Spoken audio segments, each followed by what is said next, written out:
Good morning. Welcome to our virtual Stronger for Good event. I'm Stacey Anderson, brand president of Anytime Fitness. Hi, everyone. My name is Jenny Gaither. I am the founder of Movemeant Foundation, and I am a fitness expert. We want to thank you so much for taking time out of your routines today to join the Stronger for Good event. But before we start, Jenny and I want to take a moment to say we hope you and your families are staying healthy and safe during this incredibly uncertain time. It's absolutely been a crazy year, and the way we connect with our friends and our families have changed drastically. And the way we've connected with our fitness communities has changed as well. So many changes. Based on where you live, your workouts have probably changed a lot as well. And if you are like us, you miss your gym, you miss your workouts, you miss your coaches, a lot more than you did last year. So at Movemeant Foundation, it is our goal to help teach girls and women how to use fitness and physical movement to unlock our self-worth, our self-confidence, our commitment, and our resiliency, which is why it's so important for us to partner with Anytime Fitness on this event, Stronger for Good. Because building support does not come from a place. Building support comes from a feeling of community, a feeling of unity. It doesn't matter if you're a fitness expert or a fitness guru, or if this is your first exercise class. The most important thing is that you're here. The most important thing is that you show up, because one of the best ways to build a healthy lifestyle is to really lean into your community for support in order to achieve your goals. This has been an incredibly difficult time for sure, and I know we're all anxious to see each other in person. But until then, working together, moving together, learning together, we're taking steps to build our lives stronger for good.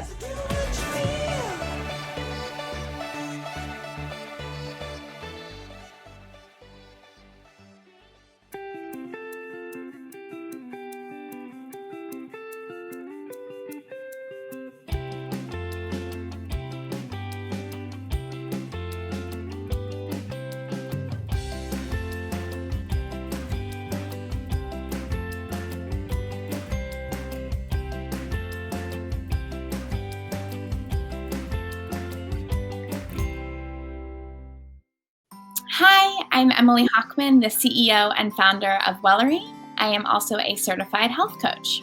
Wellery is the first anti-diet nutrition app that matches you one-on-one with a certified nutrition coach to help you learn how to eat, what to eat, why to eat, and become the healthiest version of yourself possible. To kick it off, I would love for everyone to introduce themselves, and then we're going to talk about some really amazing nutrition habits that we're going to be prioritizing for the new year. Hey, I'm Lofton Dorch, and I am an integrative nutritional health coach and registered nurse. Hello, my name is Bridget. I am a Wellery nutrition coach, and I have a background in culinary nutrition as well as clinical dietetics. Hi, I'm Tammy Brooks Marino, and I am a registered dietitian, and I'm also a certified health and wellness coach. So as you can see, our team is actually all over the country. And one of the things that we love most is that we're able to also work with customers all over the country. The importance of wellness and nutrition is that we're all about personalization for you and building healthy habits.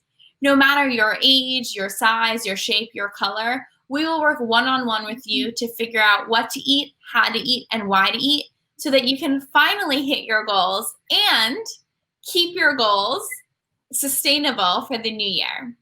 One of the hardest things about weight loss or health journey or just wellness is creating that community and that tribe and that accountability buddy, that team member for you to help you hit your goals. And that's exactly what we at Wellery are here to do. So I'm super curious as we head into the new year. I want to know what our team is doing, what their resolution is, specifically focused on nutrition, that perhaps is a little bit different than any other year. So Lofton, tell me, what does 2021 look like for you? In 2021, when looking to optimize my nutrition, one of the best pieces of advice I could give would be to just keep it simple. What does simple mean? Break that down. So simple means a lot of times some of the pitfalls that we fall into when we're going to make a change is we're super excited, really motivated, and we try to do too much all at once and end up getting overwhelmed. So by keeping it simple with your nutrition, you're able to develop a sustainable change, and you're not trying to grab every recipe from Pinterest that you can and try to fit it in each night of the week and try something new and exciting. While that may sound great, when it comes down to it, a lot of times if we're trying to do something new every single day, then we get really overwhelmed. So to keep it simple, you can just pick 2 or 3 really fun, healthy recipes that you enjoy and that taste great to you, and just go back to those week after week until you kind of establish this routine and rhythm. Then once you get that routine and rhythm down, you can start throwing in some new stuff here and there, but that way you won't get overwhelmed and you'll be able to develop this routine that's sustainable and a change that will last. I love that. One thing we talk about a lot as a team is consistency. Consistency is key to habit building. I know for me, I eat the exact same breakfast every single day of the week. It doesn't matter what day it is, where I am. I always have an avocado toast with 2 pieces of Ezekiel bread and a little bit of hot sauce on top. Lofton, what is your one simple recipe that you can share that you're going to be prioritizing this year? One simple recipe, one that I really like to do is I like to just get a sweet potato and I like to bake that. And then I just put some black beans on top, some salsa, avocado, and a little cotija cheese. And it's fantastic and super easy. I have to go try that. I love that. I love this idea, by the way. And I think it's great that you can make it simple so a majority of the family can enjoy it too, like your kids and other family members that may not like those crazy, exquisite recipes. So I love the keeping it simple. I think it's a great idea. So one thing that is always interesting to me is to really figure out how can we debunk all the clutter that exists online right now, specifically around nutrition. One thing that I find most interesting, and I think isn't true, is that there's such a thing as one-size-fits-all dieting. And I just don't believe that. I think every human has a different body, a different way of digesting food, a different way of reacting to foods, whether it's keto, intermittent fasting, going gluten-free. There's all this information out there about all different types of dieting. And the truth of the matter is, it's really important to figure out what works best for you and your body and not listen to any other diet just because maybe it worked for somebody else. I think one of the biggest social media myths is that being healthy is simple, which it can be, but what you see is a lot of influencers who are involved with health and fitness and wellness. An important point to make that I don't think many people realize is that that's either their job or it's their hobby. So as your job, of course, you're getting paid to focus on it, 8 hours a day, 5-6 days a week, however long. But that's what they do. That's how they make their living, which there's nothing wrong with that. But when we look at it from the outside, if it's not your job, then you don't have all that time to spend, focusing on your fitness and your health. So it's really important to realize that if it's not your job or it's not a hobby where you finish work and then you're going to go put in the time and spend the time to do that every day, just cut yourself some slack because there's no problem with that. If you can't make that extravagant meal and you only have time to throw something simple together, that's fine. I think it's important to do what works best for you and don't compare yourself to the influencers and people you see and follow on social media who actually do that for their job. So one of the myths that is out there right now is that we can solely utilize fat as a fuel source for exercise. When you want to perform using only fat, you tend to eliminate a lot of foods from food categories. You have to be very careful about how much carbohydrate you take in. And we know that carbohydrates are really important to our overall health. We get carbohydrates not only from our grains, but from our fruits and our vegetables. So I don't really think it's so good to eliminate complete food groups just because we want to burn only fat as a fuel source. So a popular nutrition myth that I see on social media pretty often is that fad diets that cause weight loss are healthy. And that is not the case. There's so much pressure that individuals put on themselves in order to lose weight. And often when people go on these fad diets, they are thinking short term, and new habits are not even developed in that short period of time. So when people make these changes in their diet and they implement new sustainable habits into their daily routines, they think long-lasting, long-term, sustainable habits that work within their lifestyle, and they also keep in mind their favorite food preferences as well. Great. So I would love to know, what is everyone's favorite seasonal snack? I love enjoying carrots and hummus. I keep a tub of hummus in my refrigerator basically at all times. And I actually love a garlic hummus because it's a good anti-inflammatory as well. And then I'll keep a bag of little baby carrots that I dip in every time I need just a crunch with a healthy fat that'll keep me full while I'm in the mood for snacking. A great seasonal snack recipe that I love to go to. I don't know if you've ever heard of medjool dates, but medjool dates, they're really soft. They're almost gooey-like. They have small pits in the middle, so you want to just kind of make a small cut, or you can even tear them open. If they're really fresh, they'll be nice and soft. You just take that pit out, get your favorite nut butter, whether it's peanut butter or almond butter, and you just put that inside, put a few almonds on top or walnuts, and it makes this just gooey, like nutty, almost candy bar like taste. But those dates, it's just a natural sweetener, and so it's this sweet, nutty taste, but it's great for you. It's going to give you energy. It's great to eat before a workout, after a workout, if you're just hungry or craving something sweet. And it's very natural, very good, and I guarantee you will go back to that time and time again. One of my favorite recipes that I like to tell people about, especially during the fall time, because it really brings in the fall flavors, are energy bites. I love these little energy bites because they're really easy to make and they take no time at all, and there's only a few ingredients. So what you do is you take some whole oats, like nice good hearty oats, and you can use a nut butter, and it could be any nut butter. And then I take some maple syrup, and I actually, to bring in the fall season, I use some pureed pumpkin. And you mix it all together in a bowl, and then you just form little balls, and you put them in the refrigerator, and they are just delicious.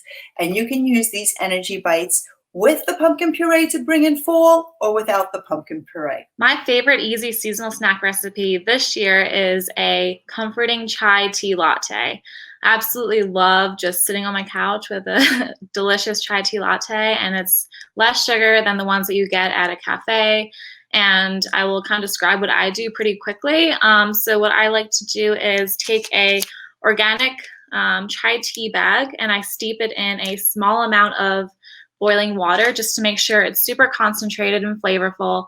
And then I will add about 2 teaspoons of coconut sugar and just let that all sit together for about 5 minutes. And then after that, I will add some almond, or I've been loving soy milk recently, and then put that back on the stove about like medium-high heat and let that sit or until it's warmed up for a few minutes, just until it's warmed through.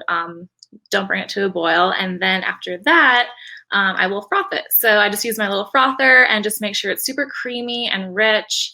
And if I'm feeling crazy and if I have it on hand, I like to top it with some almond milk whipped cream and then a little sprinkle of cinnamon. So that's been my favorite snack, I guess more of a drink, but it's absolutely delicious. Great. Those are all awesome answers. Next, I would love to hear, what's your simple or your favorite self-care hack? Mine, I love drinking hot water and lemon every single morning. I literally cannot start my day without it. It's a really good way to kick off your metabolism, really jumpstart your digestion, and actually gives me just the hydration I need to jumpstart my morning. So one act of self-care I think that everybody should really take for themselves is to get adequate sleep. But the other thing I like to tie into getting the adequate sleep is to take some time to clear your mind before you go to sleep. So sleep, really, we should get as 8 hours if we can every single night, because a lot is happening when we're sleeping. That's the time when our body is repairing itself from the stresses of the day. So if you've exercised that day, that sleep time is where your muscles are repairing themselves, protein's being laid down, muscle is rebuilding. So that's really important. Sleep is also very important because it gives our time for our system to digest and slow down and do what it needs to do. So if we're not getting enough sleep, it really impacts our overall health. So a simple self-care activity that I like to practice, and it's often overlooked, is practicing distraction-free eating. So we are all guilty of sitting down in front of the TV before a meal at some point, right? So making a conscious effort to reduce distractions, such as scrolling through social media or watching that really addicting Netflix series, or even reading a book during your meals, you will be able to focus on your food and you'll be able to savor the meal a lot more and feel more satisfied more quickly. So a lot of times when we think about self-care, we automatically go towards nutrition and activity, physical activity. So we think what we eat and how often we work out, or what we do to sweat and, put in the work. But self-care is so much more than that. Self-care is about identifying your needs and what you need, whether that's physical, emotional, spiritual, and taking the time to actually meet those needs. So when I look at what I need, sometimes I need to just put my phone down. I need to get away from everybody, and I need to just take time to really relax, think, and explore how I am emotionally, physically, spiritually, with my relationships. And so for me, that involves taking a bath. Maybe you put some bubbles in there, some essential oils to give it nice smell. You could have some lotion, some soft music playing in the background. It's literally like going to the spa, except it doesn't cost you anything. So for me, just taking that time to relax, to turn the lights down, to light a candle, listen to some music, maybe read a book. It's that time where I have to myself, where I'm focusing on what I need. And what I need at that time is just to relax, to take a break, to not talk to anybody, to not look at my phone or think about what I have to do next. It's that time specifically for myself where I can just take time for me, relax, and just really enjoy caring for my body and what I need. Okay, so we know this topic is hot right now. It's never been more relevant, and we're seeing it all over the internet, all over the media. Immune boosting tips and tricks. Let's hear it. What are your favorites? For me, especially during COVID and kicking off in March, I did what I call a fireball shot every morning. It's really simple to make. A little bit of hot water, a quarter squeeze of lemon, a sprinkle of turmeric, a sprinkle of cayenne, a little bit of honey, and I mix it up, and I do a shot of that every morning to really boost my immune system and make sure that I'm ready to fight off any viruses that maybe I'm coming in contact with. So there are so many different immune boosting foods out there, fruits, vegetables, as well as herbs. And I'm sure everyone is, scrolling through the internet and finding so many right now, especially during this time. But the one I want to focus in on are probiotics. So probiotics give your body immune support, and they also inhibit the growth of harmful gut bacteria. So getting in your fermented foods such as kimchi, kefir, sauerkraut. I personally love sauerkraut. I actually use it as a supplement almost. And it's a fun fact that 1 forkful of sauerkraut daily provides your body with 1 billion CFUs of live probiotics. So it's absolutely delicious and nutritious. And I don't have it on hand, but I use Bubby's sauerkraut, and it's just 3 ingredients. Very simple: cabbage, water, and salt. So super clean and very nutritious, and for sure immune boosting. So having a really strong immune system is very, very important. And one of the ways to have a strong immune system is to have a very nutrient-rich, fiber-rich diet overall. In fact, 80% of our immune system lives in our gut.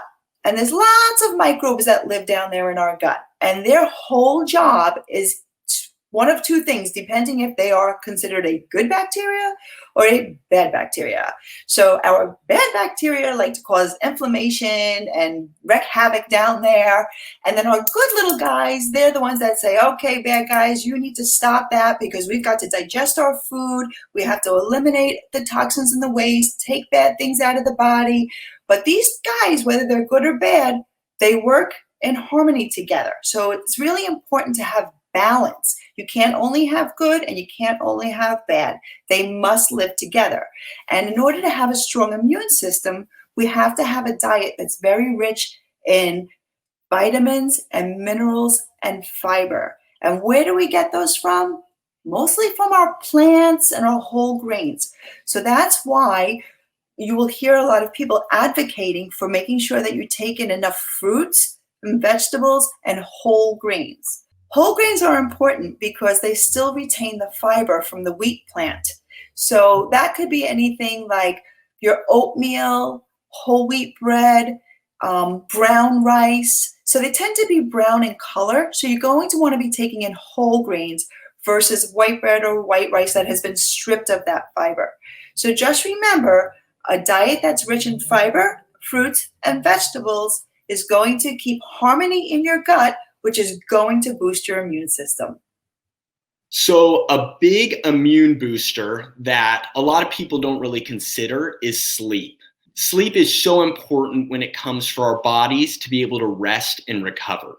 So when you think about sleep, a lot of people, and you hear it so often, especially if you're an entrepreneur, if you're working on an idea or something, I've heard it said multiple times that you can sleep when you're dead, right? So I can sleep when I'm dead. I've got too much to do.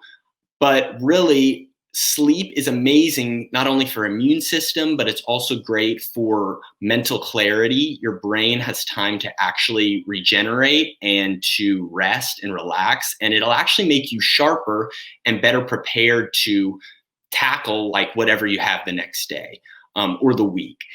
As we let our bodies, as we overwork our bodies, we continue to get more tired, run down. We tend to not recognize or care for our physical needs, whether that's just eating, drinking, sleeping. So sleep is a simple way that you can just get those 7 to 8 hours if you can. Start slow, work your way up. If you're only getting 4 or 5 hours a night, maybe shoot for 6 hours. Then you can go for 7. But I feel like 7 to 8 hours of sleep is that optimal time where your body's able to rest and recover.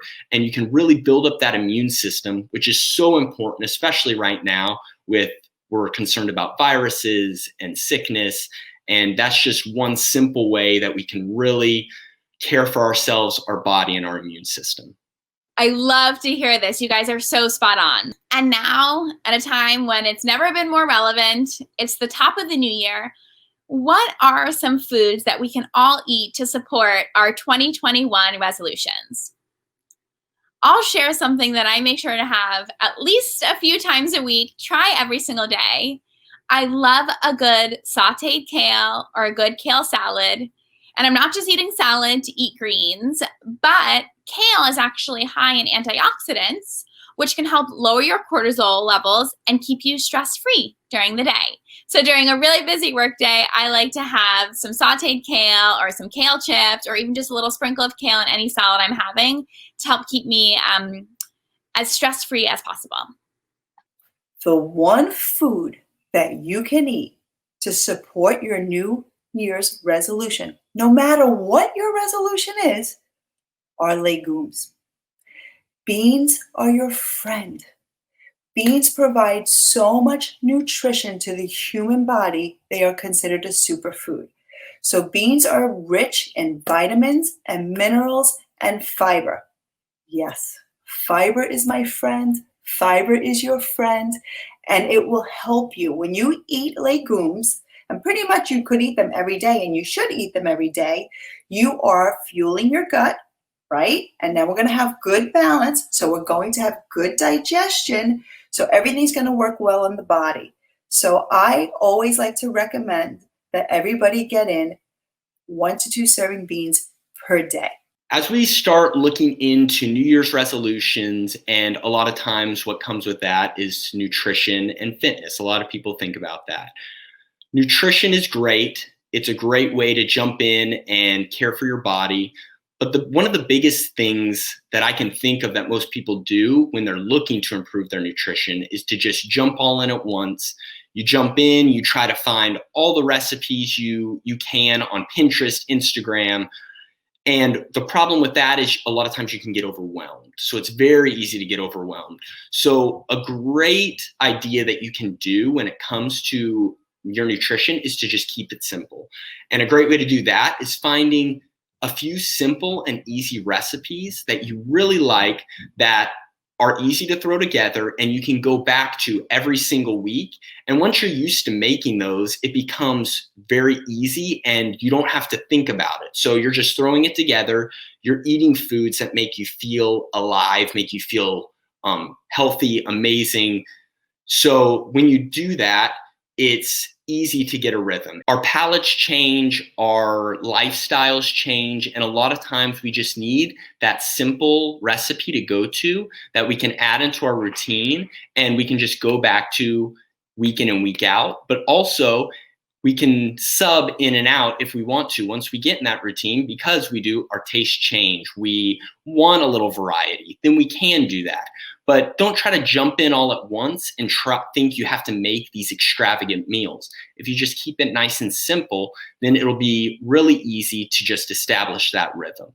So one way that I like to do that is if you it's called a bowl. So it's very simple. You get a bowl. If you have a grain, a protein, a green, and a veggie, that's it. You can add in as much as you want. So one of the bowls I really like to do is I like to get some brown rice. I like to get some sauteed onion and bell pepper. Just open a can of black beans, heat them up really quick, put that in there, and then maybe a chicken breast or some tofu on the side. And that's just a great simple bowl. And the great thing is you can just keep subbing it in and out. So you can sub out your green, you can sub out your veggie or your protein. And it's the same general construction, so it's super easy to make. But depending on what seasonings you put on top, that adds different flavors. So whatever you're in the mood for, whatever your palate likes, then you can change based on your preferences. So foods to eat to support the resolution of increasing energy this year. Sometimes we often feel sluggish, lethargic. We just want to get through our day and feel super energetic and productive. And this is going to sound crazy, but it's very simple. Bananas are number one. So they're an excellent source of complex carbohydrates, potassium, as well as vitamin B6, which all support and help boost energy levels to last longer, even rather than coffee. So you're not going to result in that caffeine dip, and you're going to have a nice energy level boost for a midday snack. You can even add it to smoothies or cut some slices on a rice cake, and you'll feel energized for the rest of your day. All right. Last one, we'll do a Mythbuster. This might be a little hard, but does something come to mind that everyone says, this is what you have to do, and you actually don't subscribe to that? Something in the nutrition world. Yeah. So I think a lot of people think there's kind of this thought out there that in order to lose weight, you need to eat as little food as possible, when in fact, eating less food actually causes your body to hang on to fat and try to conserve because it's not getting the nutrients and nutrition that it actually needs. So a lot of people try to restrict food when actually you should be eating more food, giving your body that energy and that fuel it needs in order to function at its best. I couldn't agree more. Bridget, what do you think? So I think that when people focus on the low-fat products at the grocery store instead of the cookies with maybe the real sugar in it, they don't read what else is in those cookies, and that can lead to other health complications. So there's a lot involved in the low fat and the low sugar, and it's all science-based in the factories. So who knows what else they're putting in there? So it's not really the healthier option, and there are definitely more healthier options out there for you. Awesome. I love that. Well, thank you so much for joining today's workshop. If you would like to learn more, please visit wellery.com. WELLORY.com. You can find us on Instagram at Wellery, and again, available in the App Store and Google Play. Just search Wellery. I hope you have an amazing rest of your day. We have an incredible day for you, full of tons of other events and workshops in the nutrition and wellness and the health and fitness categories. We are here for you. I hope you all take away some amazing insights today, put them into your every single day so that you can stay stronger for good.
Hey everyone, my name is Jenny Gaither and I am the founder of Movemeant Foundation.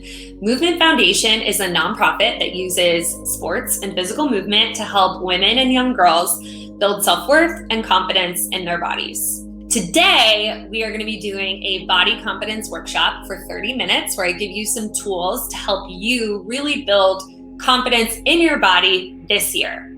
Before we get started and before we jump in, I really want to share a little bit more about my backstory so you know why I'm here and why we're talking about this. Ever since I was 7 years old, I fell in love with dancing. I studied dance in college and then moved to New York City to pursue dance as a professional career. Unfortunately, over the years, because of the pressure from society and the pressure in the dance world, I developed an eating disorder. I decided to start healing my relationship with myself by coaching other people. This exercise that I'm going to lead you through is called ATF, Awareness, Thought, Feeling. It's actually just such a great way to reconnect into your body. And I truly believe that body confidence comes from knowing your body and being in tune to your body and being super self-aware. So similar to meditation, this practice really drops you into your body so you know what's going on. So here's a few things that I want you to know before we head into this. I need you to get a piece of paper and a pencil. We will be closing our eyes, going through a little sequence similar to meditation, so I want you to know that's coming. And I want you to be able to be in a quiet space. So let's do it. Find a comfortable seat. Now, when you're ready, let's just drop our shoulders, kind of shake it out for a second. First step is awareness. So just finding a seat, being in our bodies is that first step. Now you're going to close your eyes and just take a breath, okay? So you don't need to control your breath. You don't need to force it to flow a certain way. And if anything, I actually just want you to observe, okay? So this exercise, the first piece, awareness, is all about observation. So do your best to not label anything or attach meaning to anything. Just dropping in and observing. So we're going to start with your thoughts. So that next step is thoughts. So with those eyes closed, as you breathe, start to observe the thought patterns that you have.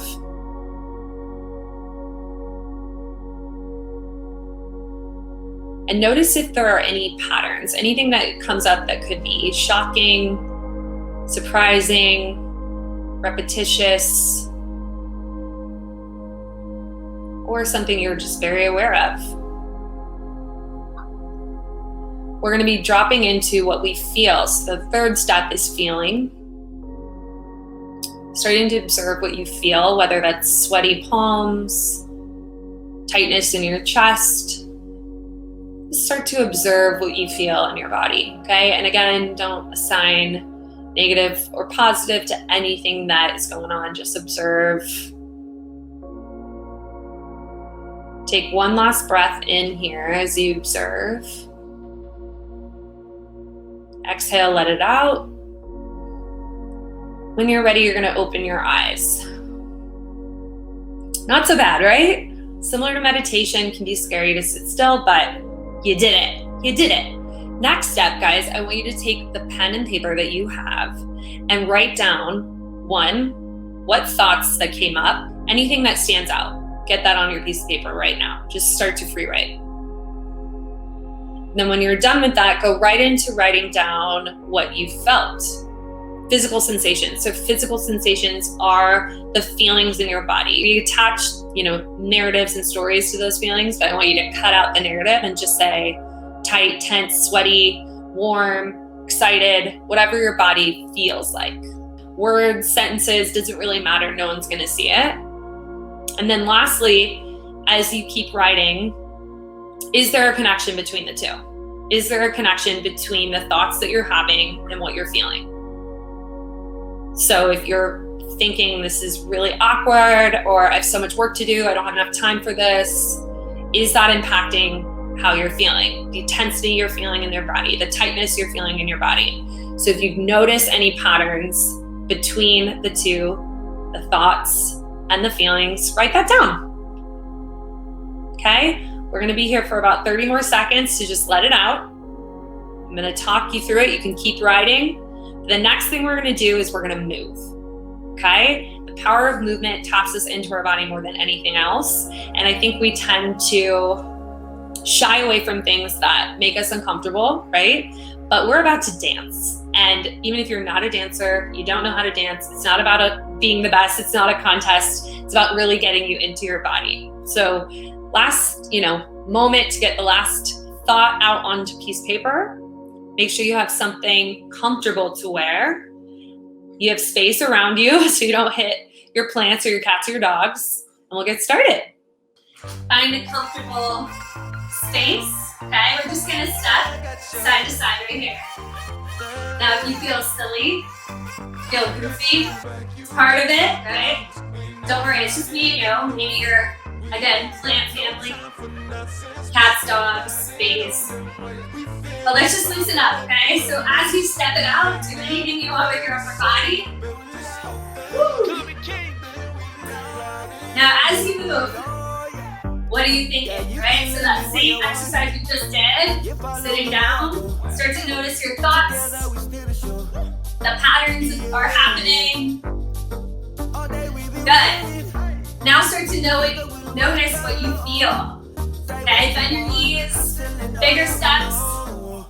What are you feeling in your body? Maybe your heart rate is going up a little bit. Maybe you're feeling more relaxed. I don't know. Right? So just observe. Good. We're going to step forward. Routine step forward. Step back. Good. Upper body's loose. You can shake your head no. Woo! Honestly, a dance party is always the best way to start or end or break up any day. I'm a fan, obviously. 2 more. Woo! All right, feet center. Just gonna rock it side to side.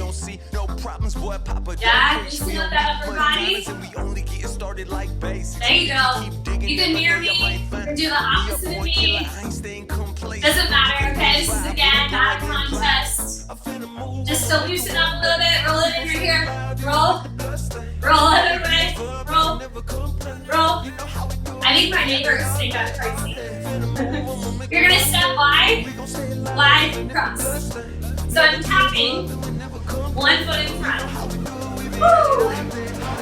Yes. Feel those endorphins. Right, as we move, we always start to feel better. That's awesome. Now we're gonna do the same thing. Step behind you. Step back. Yeah, be nice and light on your feet. Woo! Try to have some fun with it.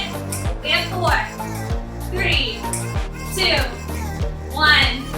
Feet are nice and wide. Arms, we go. Around, together. Other way. Out, around. Woo! Good. Beautiful. Speed it up if you want, right here. Woo! Keep going. Keep going. Yep. 4 more. 4, 3, 2, 1. Hop your feet together. So we go out, in, out. Nice. As we're moving and grooving, again, check in. What are you thinking? What are you feeling? Try not to think about all the laundry or the dishes you have to do. Be in your body. Hold it out. Roll again. Roll. Roll. Everyone. I think we're taking this into a TikTok video, you know? Good. Step cross and front. Definitely. Woo! You can make noise and you're breathing. That's good. It's a good sign. Step behind you. Step back. You can clap. Make some noise. Wake up your hands. We're gonna cross jump. Right here. Cross. Woo! So I'm crossing 1 foot from the other. Similar like a jumping jack. Good. Hold your feet out. Hold. Hands in front. We're gonna pull. Right. Left. Moving your hip. It's like you're sitting back in a squat. Woo! Yes, you're having so much fun right now. I know. I'm starting to sweat, y'all. Hey. 4 more right here. 4, 3, 2. We're gonna swing those arms. We did it. Slow. Together. Reach away from your body. Yeah. Switch sides each time. Woo! Last 2. Okay. Speed it up. Let's go. Ha. That's too fast. You can go slower.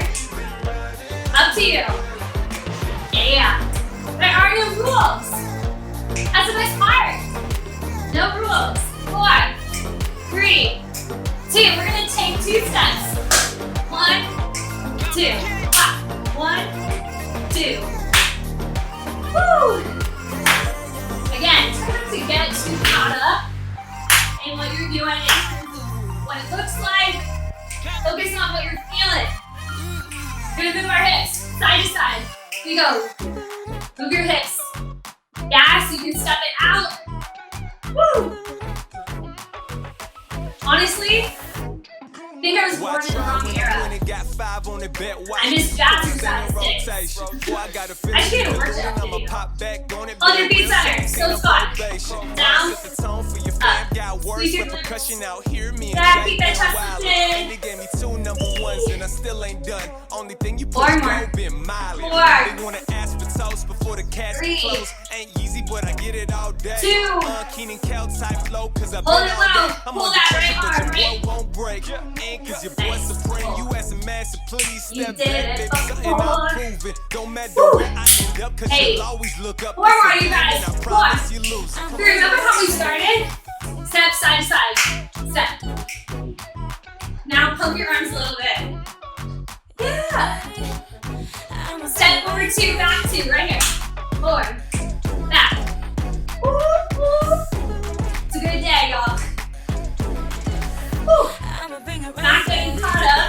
And anything else, how good it feels to move. 4 more. 4. Yep. 3. 2. 1. Feet together. Breathe in. Like you're pumping a tire. Clearly I've never pumped a tire. That's what I have. Pull those arms up. Woo. Yeah, so you bring out the elbow. Feel the side of your body. Double it up. Double. 1, 2. I'm bending my knees. Legs together. Nice. Single. Woo. Double. Yep. Good. We're gonna lean forward. Lean. Lean. Just your chest. Woo. We're gonna take one shoulder at a time. Roll. Yeah, really articulate it. We're gonna be going through every body part. Roll it back. Put this thing in rotation. Roll it back. I got a feeling you can load it. I'ma pop back Keep on going. it. Real 17. Yes, you're so good. 3, 2, 1. Lean forward. We go. 4, 3, 2. Roll it back. So go back. Back. Now forward. 4, 3, 2. Back. 4, 3, 2. Forward. 2. 1, 2. Back. 1, 2. Up. Back. Don't matter where I am. Nice. You'll Keep always moving. look up. It's a game and Back. I promise you lose. We're gonna step. Step together. Jump. Jump. So you can pump it up. Right, it's your little cardio moment. Ah. If you don't want to jump, then just do the arm. 4, 3. Good, you guys. We're gonna turn. Turn slow. Turn. Clap. Other way. 1 turn. Speed it up. Turn. Gapping the tingling in your fingers when you clap. You feeling better yet? Okay. Move it center. Rock it out like we did before. That's that. It's like a scene from a movie, you know? The main actress, actors, dancing it out. Living life, this is living. Roll it in, right here, roll. Twice each side. 1, 2. Woo! Keep it going. 2 more. Oh, step up. Yeah, we did this way back a few minutes ago. Step behind you. Step back. Step back. 3, 2, 1. Good. Hips side to side. Now, when the thoughts of judgment or criticism come up, replace them, right? Replace it. Let it go. That's part of the practice. We all have negative thoughts. We all tend to go more critical than positive. If you're passive about it, you get stuck there. If you're active about it, you can move through it. Let's move through it. Step forward and back. Forward. Back. Alright, so choose. Right now, be very active. Choose on what's working. Instead of things you're not doing right, focus on what is working right now. Yes. Cross right here. Cross. Yes! Woo! What is working for you today? What are you grateful for? What do you have? Your health, right? We have each other, we've got this community. Hold it out right here, shake. Woo!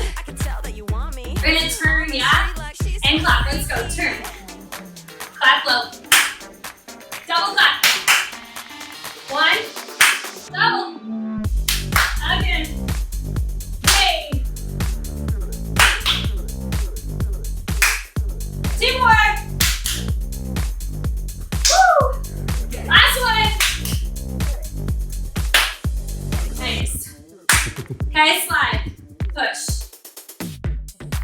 Now, I want you to really extend yourself in the space. Confidence is all about energy, right? Filling space with your energy. Not being afraid to take up space. So really push, move through it, keep going. You know how when someone walks in a room and you can kind of tell what mood they're in just when they walk in? It's that same idea. You can tell someone's upset, you can tell if they're excited. Energy is powerful, okay? Step twice. 1, 2. 1, 2. Good. So start to put out the energy that you want to feel. It's like the same concept as faking it until you make it. You're just faking it until you become it. 1 each. 1. 1. Now, if you want to do exactly what I'm doing, do that. Otherwise, anything you're feeling with your upper body. Be creative. Be playful. Again, when you worry about what it looks like, it's not going to feel good. Yeah, it's going to feel weird. This is part of letting go of the noise, what it should be, and just being what it is. Right? Just being yourself. Being yourself. Woo! Let's move our hips. Side to side. Good. Woo! Moving those hips. Squat, slow. Back, up. Breathe. Woo. 4 more, guys. 4. You're amazing. 3. Look at you, look at you. Yes. Arms, go back. All this energy. New start. Refresh. There's no better feeling. Forward. Keep going. Big circles. Bigger circles. Woo. Good. 2 forward. 1, 2. Nice. Extend your arms out. Reach through your fingers. You're gonna move side to side. Just those ribs. Side to side. Woo! Good. Reach through that waist. Deep breath in. We're gonna bend our knees. So we're gonna place our heels in, toes out, bend your knees. Come all the way up. Big circle. Big breath in. Other way. We go out. Come up through the center. Like a fountain. All your energy is coming in and up. In and up. Last 4. Yes. 3. 2. 1. Good. Anything you want. I'm gonna start to freestyle a little bit. Right? So anything you want. I know freestyle means you have to choose. But we've been dancing for a minute now. So just start to feel what you feel. We have 10 seconds here. Whatever you want to do. Whatever you want to do. Whatever you're feeling. Woo! Hey. Good. Step. Hump. Step. Hump. So when we start a new year, we get so caught up in doing everything right. We set these crazy expectations, and then that essentially sets us up for failure. 1 of each. 1. Right? It sets us up for failure because we're not perfect, and there's just no way we can meet 150% at anything all the time. Your body doesn't want to move at 150% all the time. So we're letting go of the expectations, the pressure, and we're just feeling what feels good in the moment. Walk forward. 4, 3, 2, back. Hold. 3, 2, forward. Yeah, so learning to listen to your body when it gives you signals, like I need to slow down, I'm ready to speed up, I need rest, I need accountability. Okay, that's why we have each other. Woo! Because sometimes when the body and the mind don't link, That's when we have issues, right? So we don't want our mind to be a bully to our body. We want them to work together. That's when you'll really see results in your goals, whatever you're working towards right now. When you logically and physically can take some accountability, that's when you'll see the biggest change. One arm. One arm. I am so proud of you. Proud. Up. Up. Up. So you bring your elbow up. Woo. And this is the most uncomfortable you've gotten in terms of just dancing, letting go, being real with yourself. I'm so proud of you. This is what it's all about. You're doing the work. Okay? Feet together. Rock it. 4, forward. 3, 2, 1. Walk it back. 4, 3, 2. Chest goes forward. 4, 3, 2. Back. 4, 3, 2, 1. 2 forward. So we go. 1, 2 back. 1, 2 forward. 1, 2 back. Good. Now, one of each. 1 back. Forward. Back. It's like you're leaning in to listen, and then you're leaning away like someone's gonna spill something on you. Whoa! You're like, what'd you say? What'd you say? Whoa! 4, 3, you gotta be able to laugh at yourself. Good, pump, remember, pump your tires. Pump your tires. Woo-hoo! I'm riding bikes outside these days, speed it up. It's very fun. No flat tires. We're gonna slow it down. 2, 1, 2, 1, 2, 1, 2. Oh. Shake it out. Shake it out. Shake, shake, shake, shake it out. Shake it, shake it, shake it, shake it out. Okay? Kind of shake everything out in your body. Let it go. Let it go. Okay, step forward. You go up, down, up, down, up. It's like you're at a wedding. Like that. Up. Your own latte. 2 more. Slide. Okay, remember how taking up space is important. Keep moving. Slow. Slow. Together. Slow. Ooh. It's so funny. When I host these little dance parties, I always sweat so much. Right? It's kind of crazy.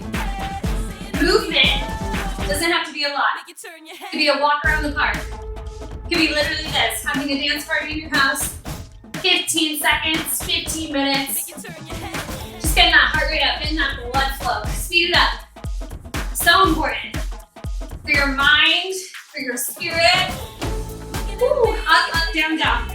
Up, down. Hey. Speed it up.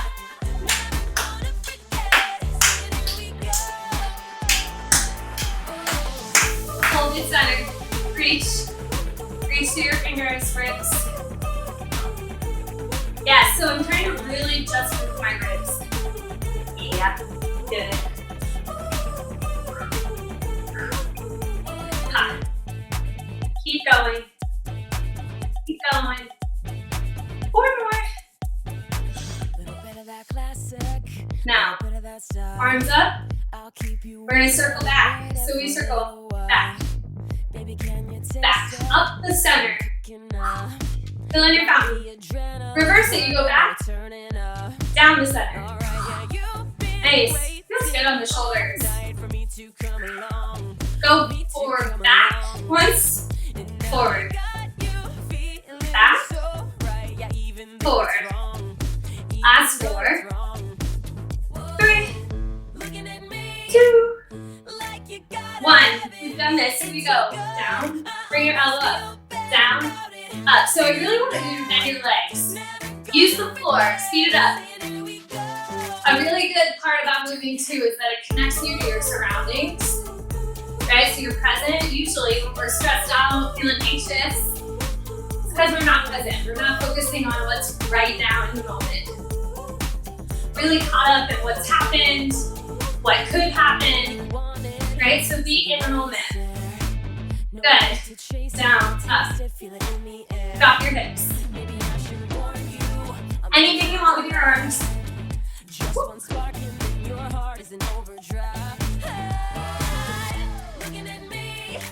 Just your hips side to side. Side to side. Woo! Make you turn your head. 2 each. 2. Make you turn your head. Woo! Single. We're almost done. Ready? 4, 3, 2. Walk your feet in. Feet together. Take a deep breath in. Reach it up. Bring your hands together. Bring it to your heart center. Bend your knees. Let it go. Shake it out. Do that again. Reach it up. Scoop it all in. Deep breath. Press your hands together. Bring it all the way to your heart. Exhale. Shake it out. We're going to do that one last time. Shake it out like you're noodle dancing. You're a noodle. Now bring it all in. Bring it all in. Bring it all in. All this energy. Bring it to your heart. Good, guys. So that's it, you guys. Practicing the ATF method, taking any moment in your day to really just check in with yourself, what you're thinking, what you're feeling, in order to really have control is the most important thing, right? Body confidence is not an island. It's not a destination. It's not like you're just gonna wake up one day and say, I woke up like this. No, that's just not how it works, right? It's a constant practice, just like flexing your muscles to get stronger physically. Confidence is something you have to consistently work at. So do the work, do the practice, take that ATF moment. You guys are amazing. I'm so proud of you. And I hope to work with you again soon. Thank you.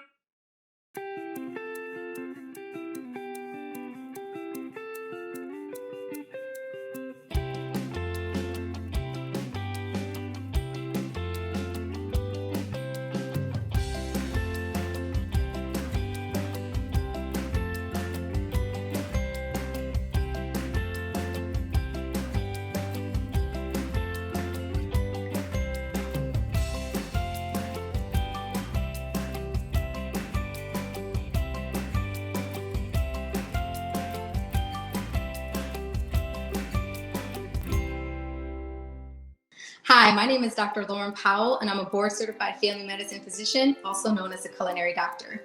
I believe that food is one of the most powerful drugs that we have. It is my mission and my life's purpose to teach people how to utilize food as medicine in order to prevent and cure disease. I believe cooking should be fun, I believe it should be delicious, and I believe that it should serve our bodies. I'm here with Anytime Fitness and the Movemeant Foundation to remind you just how accessible, inclusive, and affordable wellness can be. No matter your shape, your size, your gender, or your race, wellness is available to all of us. So welcome to my kitchen. I'm so glad for you to be here. I'm gonna be cooking a delicious meal for you that I think you and your entire family will love. What I notice when I talk to patients is that nobody's eating enough vegetables. The recommendation is usually between 7 to 10 servings a day. And so that can be a little bit difficult unless you're putting in some effort. So I wanted to show you this healthy take on a classic recipe. So we're actually going to be making shrimp fried rice because who doesn't love Chinese food? But I want to show you just a super healthy take on it. So it's going to be 3 steps. So the first step, I'm going to teach you how to make the sauce. And we're going to mix all our veggies, and then I'm going to take you to the stove and we'll throw everything together. All right, so let's go over these ingredients. First, I want to start with the ingredients that we'll be using for our sauce. I love this sauce.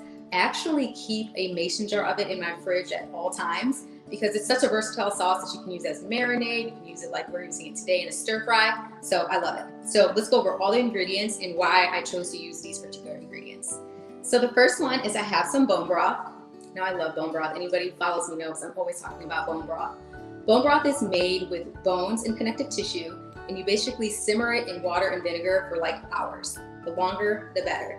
And so originally it was something that was used because we didn't want to kind of throw away, the leftover pieces that we didn't cook with.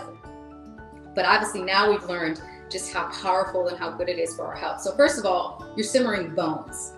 Think about all the stuff that's in bones. All the stuff that's in the bones is what comes out and is in your broth. So that's your calcium, your magnesium, your phosphorus. Another thing that's in bones that I'm sure many of us will respect and appreciate is collagen, the protein collagen. And we all love collagen. That's the, keep our skin beautiful and looking young. It's good for our joints, it's good for our hair. So a lot of people take collagen supplements and things like that.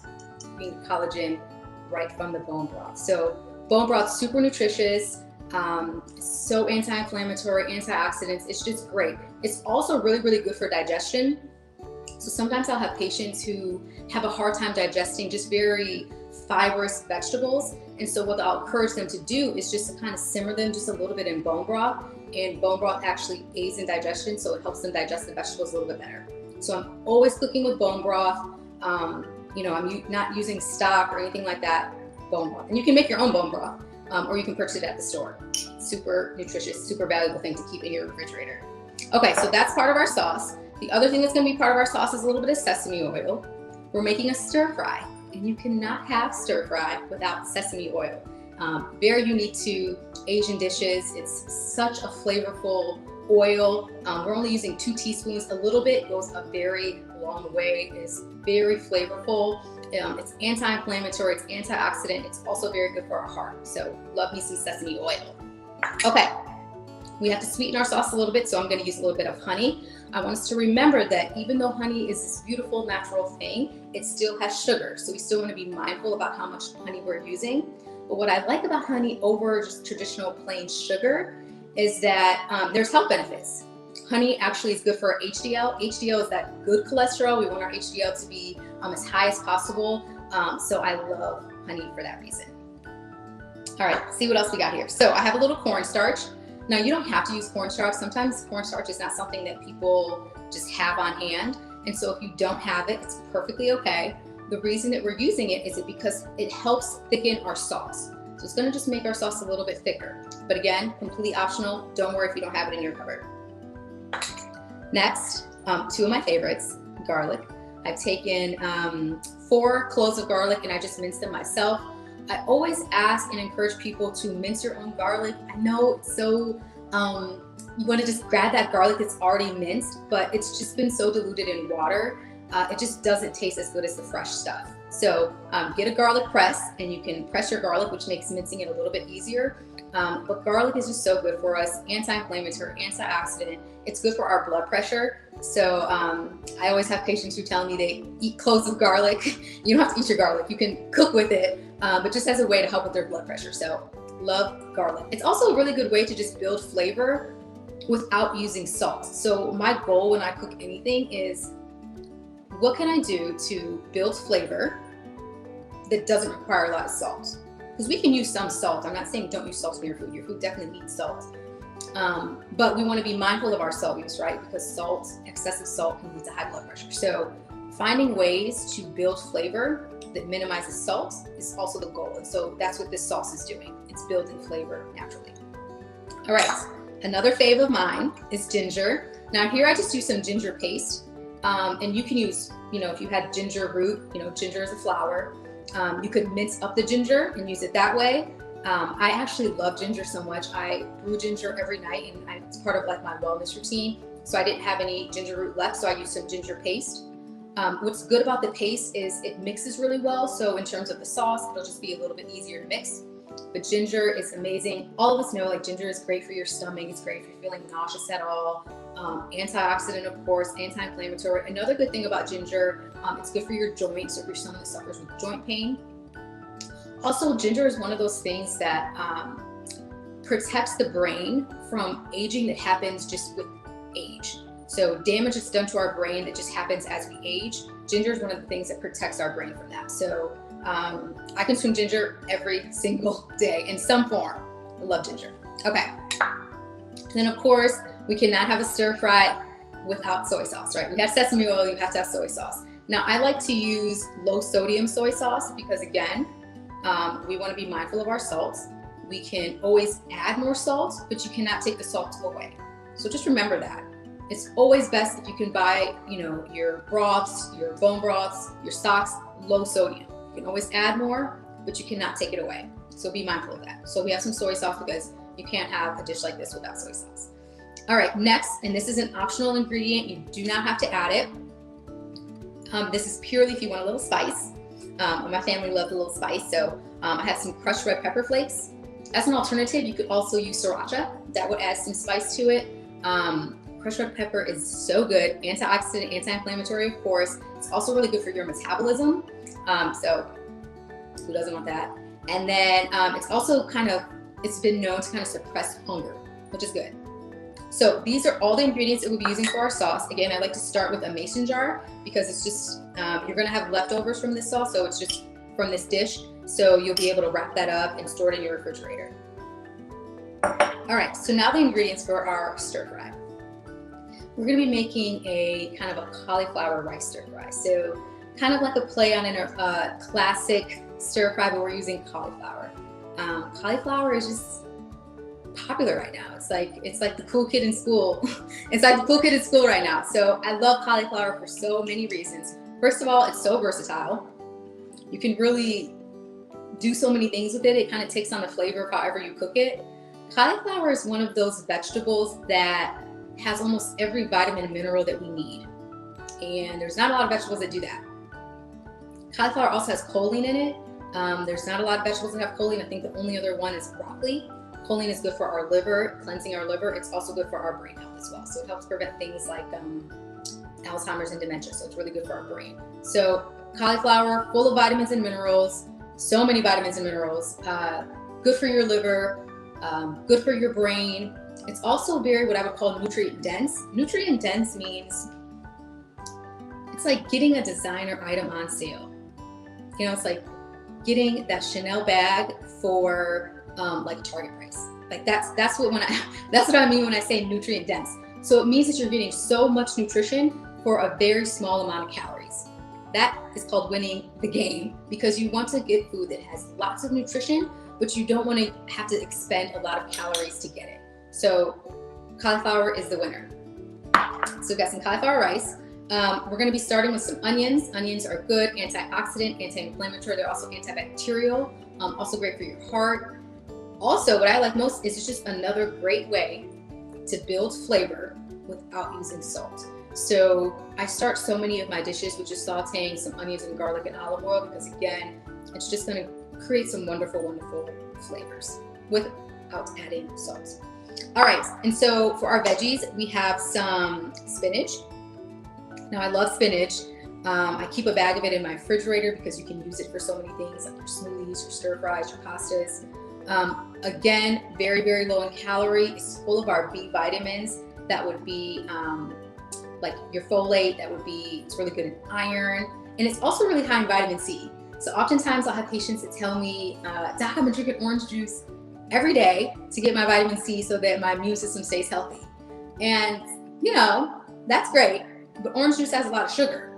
And so it's not the same as eating an orange. So I always like to tell my patients, spinach has lots of vitamin C, it has just as much, and it has no sugar, or very little sugar, and it's got fiber, and it's got lots of vitamins and minerals, and it's good for your digestion. So it's a really, really great alternative. Now listen, you don't have to use spinach. You can substitute this with any green you want. So if you have kale on hand, grab some kale. If you have bok choy on hand, grab some bok choy. You can switch it up. You can use multiple greens at the same time. No rules. So my rules with stir fry is there are no rules. You can literally do whatever you want. No rules. Now for our final ingredients. My favorite frozen mixed vegetable medley that I always keep on hand in the freezer. It's just a simple vegetable medley of corn, carrots, string beans. So we know everybody loves corn. It adds a little bit of sweetness. I always like people to be mindful of their corn, because even though it's a vegetable, it's pretty high in carbs. But it's still delicious. It still has some added health benefits. It has some fiber, so it's still fine to use.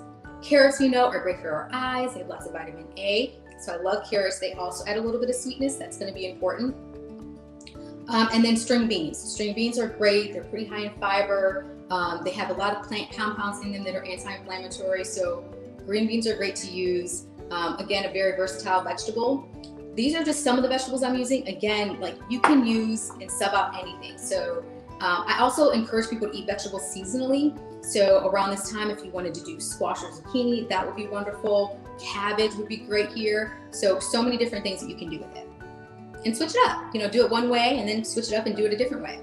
And then another thing, so with the stir fry today, I'm gonna be using some shrimp. So these are just a couple of shrimp that I threw in my air fryer. And I just cooked them for about 5 to 6 minutes. So I like to cook my meat ahead of my stir fry. That way, when it's time to cook it, I just throw everything in a pan and it's just ready to go. You can switch out your proteins. I think it's great to switch out your proteins. So sometimes I'll make chicken if my husband wants chicken. My husband also likes steak. So sometimes I'll get some nice lean steak and I'll chop that up and put it in it. You can do it veggie style and you can use things like tofu. You could also switch it and use some kind of beans. So no rules, of course, and you can feel free to swap things out. All right, so let's go ahead and build our sauce. I'm gonna go ahead and move the things out of the way that we won't need right at this moment.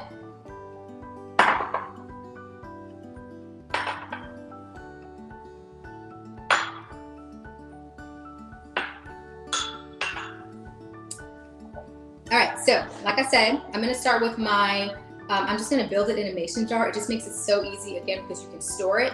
You can put a lid on it. You can put some aluminum foil, like saran wrap on top. So I have my half cup of no sodium bone broth, and literally we're just gonna dump and stir. It's gonna be super easy.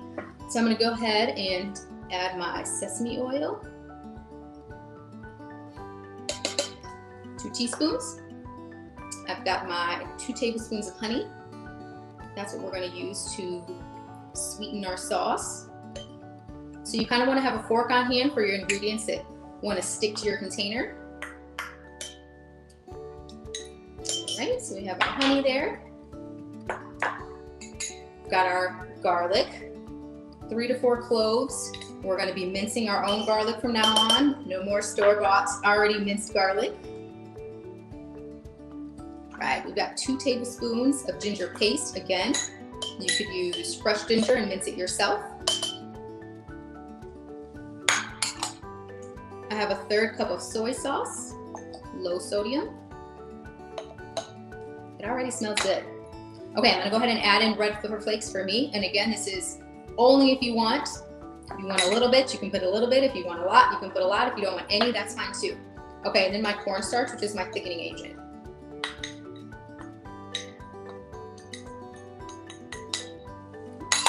Easy, right? Now all you have to do is mix it together.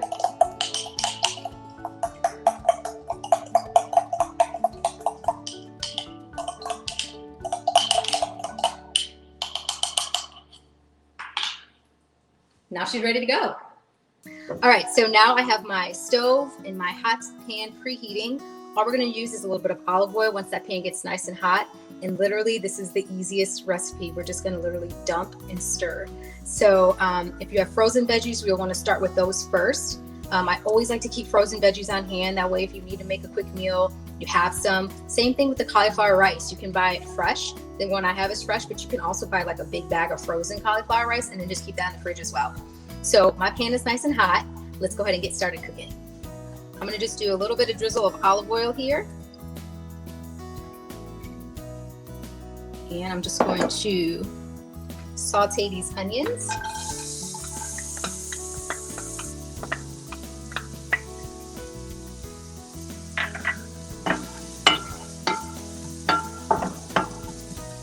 So we want to saute them until they become nice and translucent, nice and fragrant. If you, again, are like a person who loves heat, you could add more red pepper flakes at this step, and it will just kind of, because the longer you cook red pepper flakes, just the more heat they add. So you can just go ahead and add them here if you like.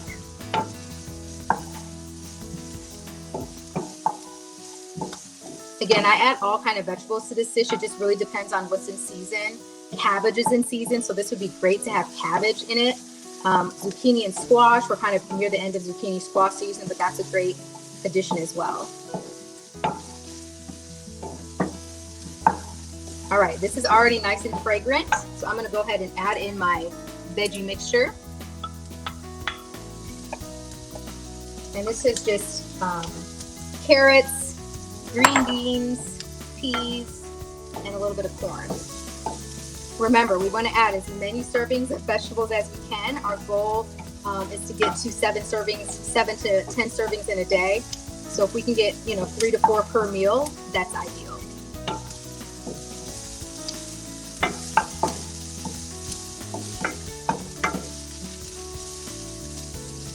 All right, this is already smelling pretty good.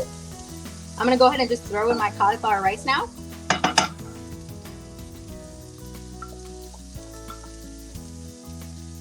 I'm just gonna kind of get this well coated in my oil, and then I'll just, do a little dash of salt and pepper. And then don't forget about your toppings. Remember, when you have shrimp fried rice, you always like to have either maybe some avocados on the side. You can have some fresh cilantro on top. You could do a fried egg on top or a scrambled egg. When I make this for my husband, I usually scramble 1 or 2 eggs on the side, and then I'll put that in there as well. All right, so while this is cooking, I'm gonna go ahead and add a little bit of salt and pepper. I tend to like very coarse seasoning, so this is a coarse black pepper. I'm a texture person. I believe that sometimes I feel like texture is more important than flavor, because if you don't have great texture, you're not even gonna get to the flavor. So I like coarse seasonings because they just add great texture. I'm gonna add a little bit of my salt flakes, sea salt flakes.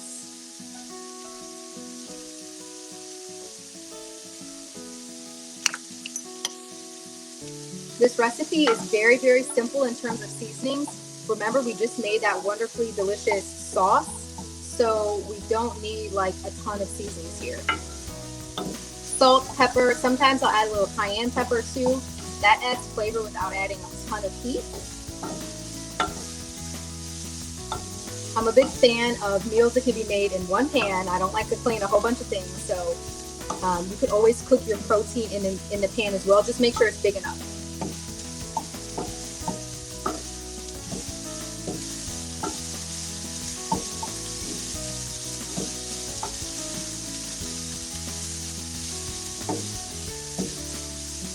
All right, so my cauliflower is basically cooked. I'm just gonna go ahead and add my shrimp.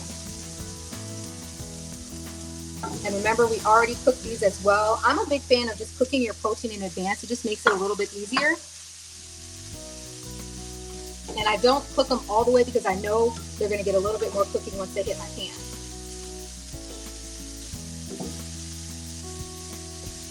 All right, that looks good. So I just kind of make a little opening now for my fresh spinach. And you always want to do a ton of spinach, because when you cook it, it shrivels up, and then you say, what happened to all my spinach? So you can just go ahead and saute that down. And again, you can use kale, you could use cabbage, you can use bok choy. And then we're literally done. The only thing we have to do is add our sauce. I'm going to turn my heat down a little bit.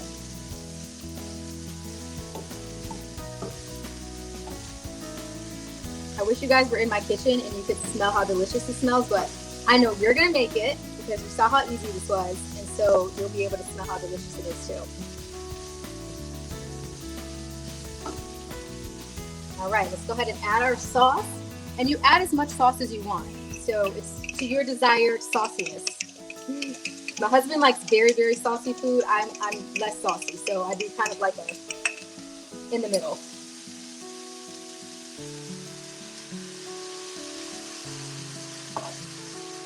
And remember, we can always add more sauce. You can't really take sauce away. So I always say, start small and then slowly add until it's kind of like the consistency that you like. So it's all ready. That fresh ginger, the fresh garlic just creates the most wonderful smell. It's smelling up my entire kitchen. And you guys saw how easy that was. That literally took us maybe 15 minutes. I think the longest part is chopping vegetables. Other than that, it's a pretty simple recipe. And now we have leftover marinade that we could use for another dish. Okay, friends, so she's perfect. She's ready to go. This is a great meal to prep in advance. Dinner's ready, lunch is ready. And I can't wait for you to try it.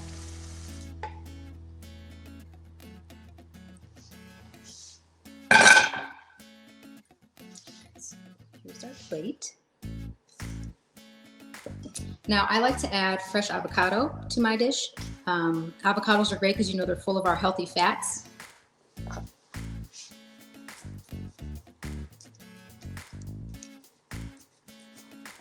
So I'm just gonna slice it here.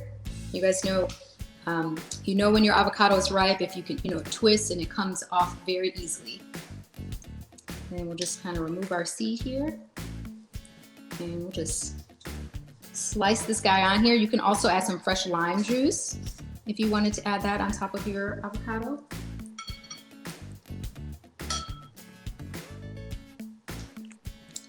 If you wanted your dish a little more saucy, you could still add more sauce at this time.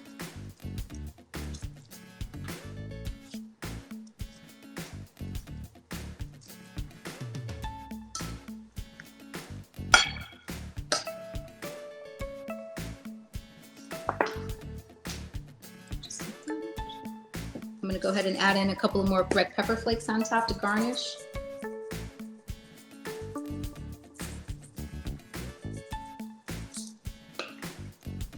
And here you go. So this is a very heart-healthy meal. This is if you are someone who struggles with your blood sugars, this is a great meal because, again, we've eliminated a lot of the carbs that you would typically see with using general rice. This is good. It's full of anti-inflammatory foods. We have our bone broth that I really use in almost everything that I make, but our base was made out of bone broth, which is good for your GI tract. Garlic and turmeric, we know, are antioxidant, they're anti-inflammatory, they're antiviral, so they're great foods to also incorporate. Spinach is great. I love to incorporate spinach because they include tons of B vitamins and iron. So I love my spinach. And then shrimp is a great, easy, quick protein. Again, you could use chicken, you could use tofu, you could complete this, all veggies and, substitute mushrooms, which will kind of give you that umami or meaty flavor. Or you could use steak if you're into that. So it's super diverse. And what I also like about it is you could cook the meat separate, like I did in the beginning. And so say one person in the family likes chicken, say somebody else in the family likes shrimp. You could cook the chicken separate and the shrimp separate, and then when you make their plate, they can each have their protein of their choice. Okay, now for a moment of truth. Now we're gonna taste. This is perfect. Every time, this meal never lets me down. Ooh, I went a little heavy on the red peppers, but it is delicious. It's really so good. The perfect amount of crunch, perfect amount of sauciness. It's great. So a little bit about me. Like I said before, I'm a board certified family medicine physician, and I really focus on using food to improve our health. And that all started when I was in residency. I was doing a 36-hour call, got off call, was talking to my dad, and he was trying to talk to me to kind of keep me awake while I was driving. And I noticed his speech was a little bit different than it usually is. He later started slurring his speech, and I recognized at that time that my dad was having a stroke. So I was in Florida, my dad was in Michigan, so I got into the hospital. And what I realized at that moment was my values about health and about what we can do to maintain our health really shifted. My dad was not a neglectful patient. He was going to the doctors every 3 months. He was taking his medications every morning and every evening, but something bad still happened to him. And the same was happening for me. I was taking care of patients in my office in the clinic, but then I was still admitting them to the hospital when they had strokes, when they had heart attacks, and when they had these other bad things happen. And so I thought to myself, if as a physician, we ask our patients to do something and they do it, but then bad things still happen, maybe we're not telling them all the things that they need to know. Maybe we're missing something. And so that's what really inspired me to kind of get to this root cause of disease, which for many diseases, many chronic diseases, is the food that we're putting in our body. It is our lifestyle. It's the way that we move or our lack of movement. It's how we manage our stress. And it's the foods that we're choosing to put in our bodies. And so that's when I started my journey into really teaching about food and about health. And I recognize that in our health system, it's not always set up in a way that allows us to really give the patients all the tools that they need in order to be healthy. And so that's kind of where I developed my own business and kind of take people beyond the doctor's office and into their kitchen, which is where I believe real health starts. And so I do that in a variety of ways. One way that I love so much is my monthly membership. It's called Cooking Queens. And that's because I believe all women have a little bit of queen in them.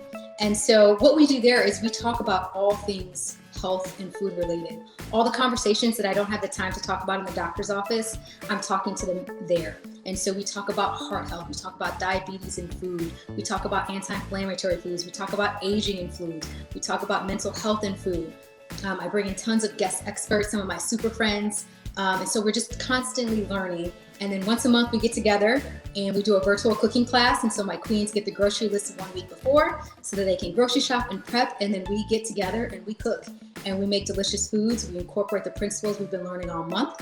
And then they get to serve it to their family and their families love it. And we have little jokes about how we got our kids and our husbands to eat things that they didn't know they were eating. And so it's really a great time.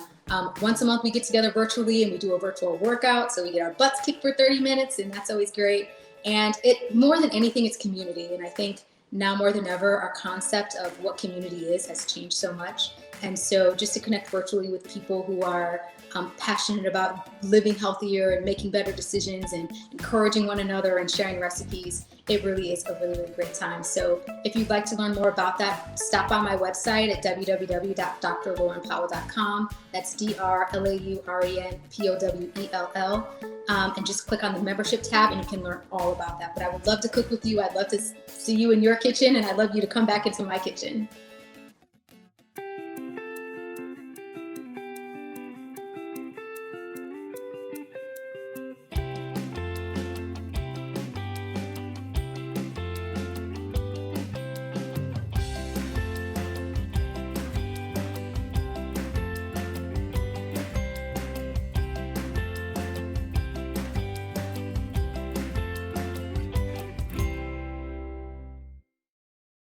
Thank you, Dr. Lauren, for that delicious demonstration.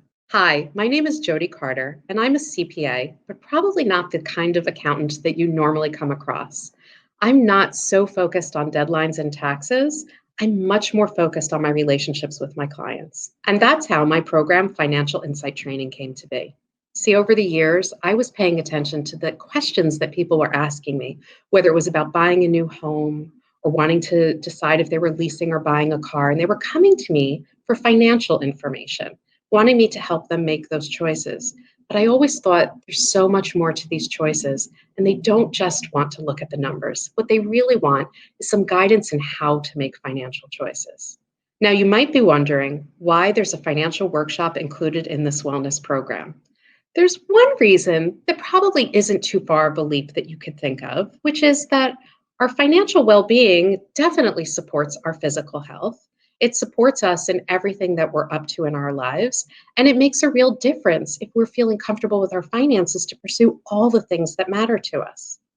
But there's another subtle reason why a financial workshop belongs in a wellness day, and that's the one that I really want to point out to you. You see, the way that we think about our bodies is very similar to the way that we relate to money. If you think about it, you know that you have a very private, personal relationship with your body. You also have what you may not realize is a very private and personal relationship with your finances. And we each have this very special relationship with how we relate to money.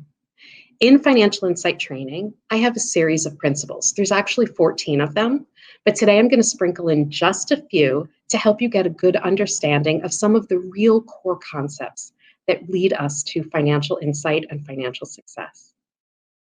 Fit principle number 1, every individual has a deeply rooted, unique, and intimate relationship with finances. This is really true for everybody. And if you think about it, you'll start to realize that no one thinks about money quite the way you do. I want to start by talking about why I use the phrase deeply rooted. You see, your relationship with money goes way back. If you take a moment and think about your earliest money memory, something is going to come to mind. What is the first time that you became aware of money, that it made an impression on you? Just to give you an example, I worked with someone who shared with me that the first memory that he had of money was a family ski trip, and his memory was that his parents spent the entire trip arguing about how to spend money. Well, we started to take that thread into his life, and we realized that every time he wanted to spend money, there was stress involved. He had taken this memory and brought it into his way of relating to money, such that as an adult, he was still relating to money like the 7-year-old on the ski trip. We all do it. This is not unique to him. Every single person I work with tells me some story. I'd love for you to give some thought to yours. Maybe try to think through, what is the thread to today? If it's a memory about saving, what kind of saver are you today and how do you relate to money? If it's something about getting your allowance and going to spend it, how do you relate to spending and how can you see that thread coming through to today? Now, why is this important? It's so important that we start to grow up that conversation because you don't want to be relating to money the way you did when you were 5, 6, or 7. As an adult, this information really needs our attention. And now I'm going to introduce you to FIT principle number 3, which is going to explain why this is so important. Every choice is a financial choice. Now, that sentence may seem a little provocative. So let me just add to it that while every choice is a financial choice, it's not only a financial choice. Does that make it a little softer for you? Does that make you feel a little bit more comfortable? Well, let's think about, though, why it's so important that we really hone in on this principle that every choice is a financial choice. You see, we live inside of this collective pretense that our choices are not financial or that it's not politically correct to say that they are. And when I say every choice, I mean everything from brushing your teeth in the morning to the relationship that you're in. Now, brushing your teeth in the morning, if you're thinking, I didn't realize that was a financial choice, feel free to check with your dentist. I bet they will tell you that that is absolutely a financial choice and a pretty significant one if you choose not to do it. And when you think about your relationship, listen, I'm all for love. I want you to have things in common and really enjoy your partner.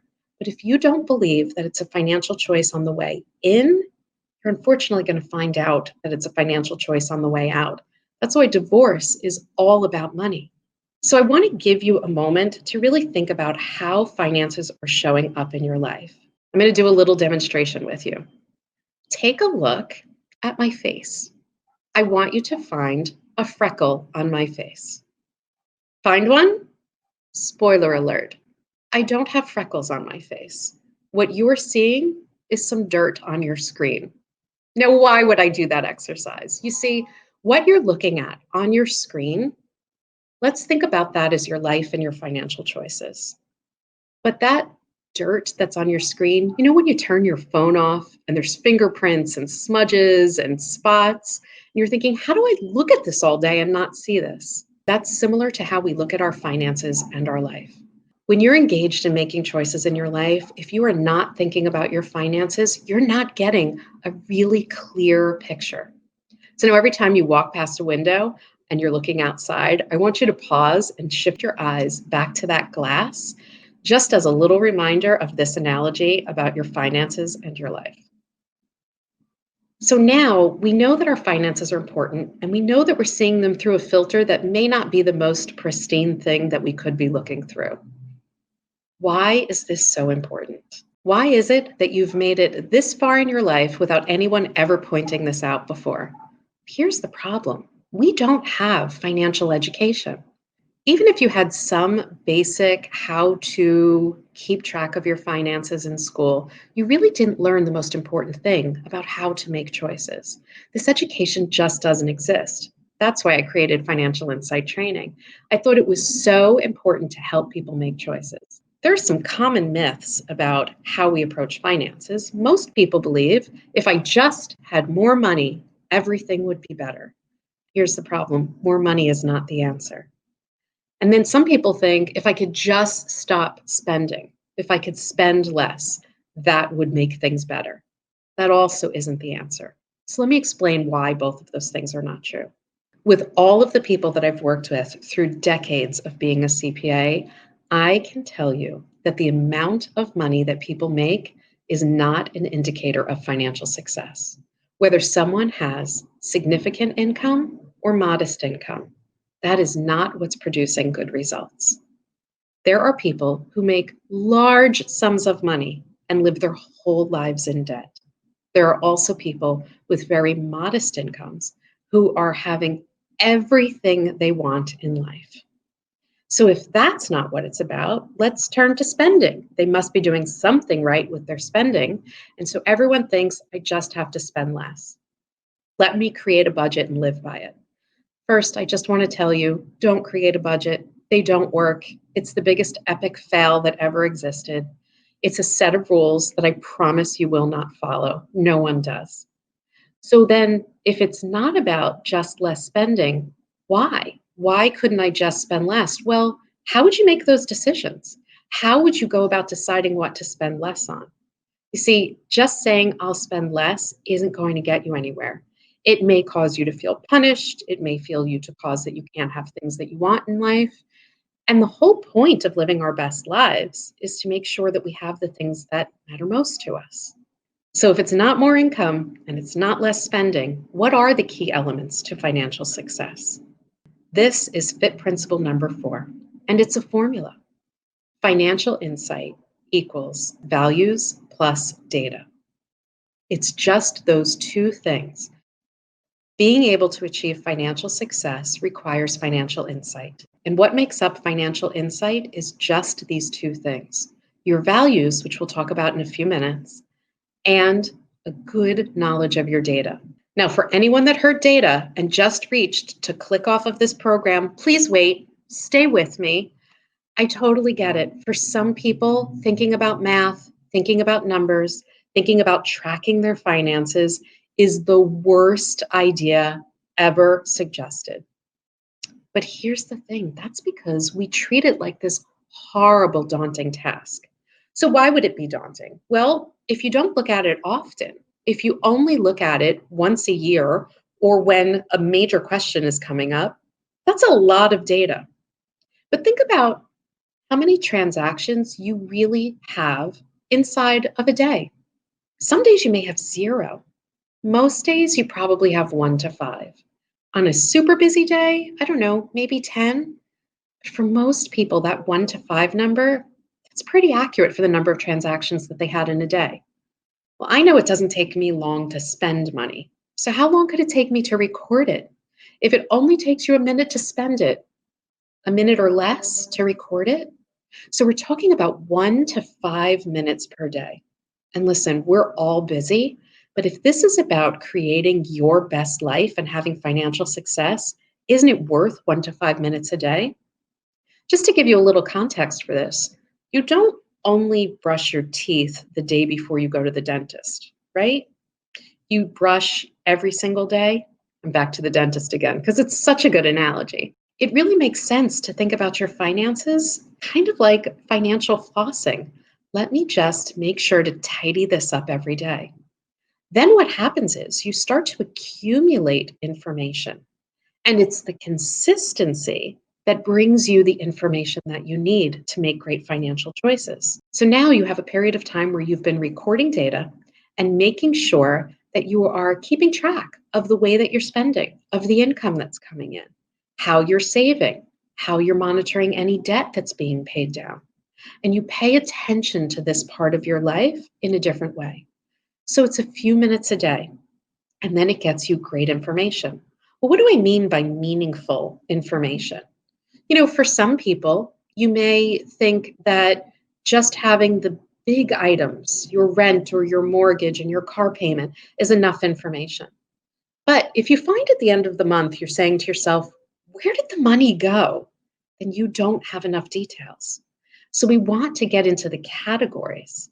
Now, I want to give you an example of what makes finances meaningful. So if I was going to give you today $1,800, I'm not giving you $1,800. Don't look under your chair. Don't watch for an email with a gift card. I'm not giving it to you. But I just want you to think, if I did give you $1,800, what would you do with it?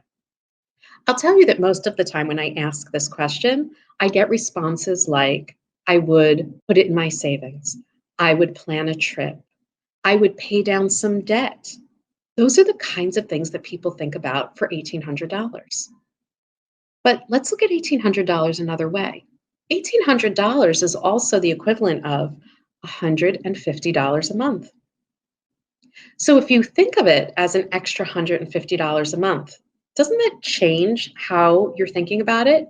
Maybe now that becomes how much you want to spend on your health and wellness. Maybe there's some lessons that you've always wanted to take.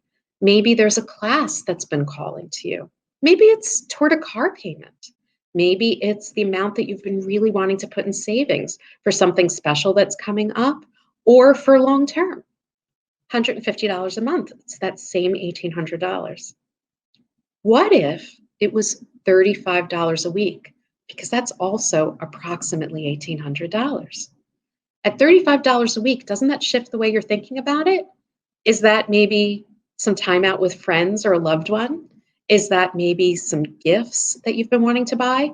Maybe it's a spa treatment to enhance your wellness. Now, I want you to consider this. What about $5 a day? Yeah, $5 a day adds up to about $1,800 a year. Now, here's what's really interesting to me. Depending on where you live, of course, $5 a day can be a little bit different. There are certain places in the US where $5 a day might get you breakfast, and there are certain places where it will only get you a coffee. But what I want you to realize is that when I offer people $1,800 for the year, no one ever replies to me saying, that's my coffee budget for the year. That's going to be my breakfast on my way to work. I never get that response. So if you look at this perspective of this same $1,800 from different points of view, you really can see how important it is to keep track of our finances. Because that thing that you thought of for $1,800 that you think maybe you can't have, it might already be available to you with just a little bit more mindfulness in terms of how you are directing your money. Now, here's the other thing that I want to point out about this conversation. Every single person that is hearing this conversation had different answers to these questions. Your answers are not my answers, and they're not going to be your partner's answers. They're not going to be your siblings' answers. They're not going to be your friends' answers. Because remember, this is a very unique relationship that you have with money. And so that brings us to the other side of the financial insight equation, values. How do we figure out what matters most to us? Now, it seems like that should be pretty easy. We should just be able to rattle off, here are the things that matter most to me. But the reason that it's hard is because there's so much information coming at us all the time. Let's just talk about an average day. You wake up in the morning, you're with your loved ones, and you're thinking to yourself, wow, these people, these are the most important thing to me, whether it's family or significant other, or maybe you wake up alone and you're thinking your independence is the most important thing to you. And then you get ready to go to the gym, and you get to the gym and you're in this great environment, working out with your community, and you're thinking, wow, health and wellness, this is the most important thing. And you know what? Community is absolutely the most important thing. And then you head to work, and you're with some coworkers, and you work on a great project, and you're all feeling really inspired, and someone says, wow, work is so important. Having a great career really matters to me. And you're thinking, yeah, that really is the most important thing. And then you go to meet some friends to go out for the evening, and you're out with these people and you're having a great time, and someone says, oh, leisure time and being together, this is the most important thing. And then you get into this really great conversation about education and sending your kids to college, or the foundation that you got when you were growing up, and you're all saying, yep, education is the most important thing.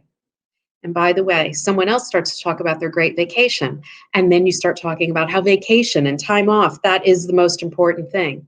And you get home and you sit down and you relax and you say, wow, I really need this time for myself. Self-care is the most important thing. Do you see? It's bombarding us.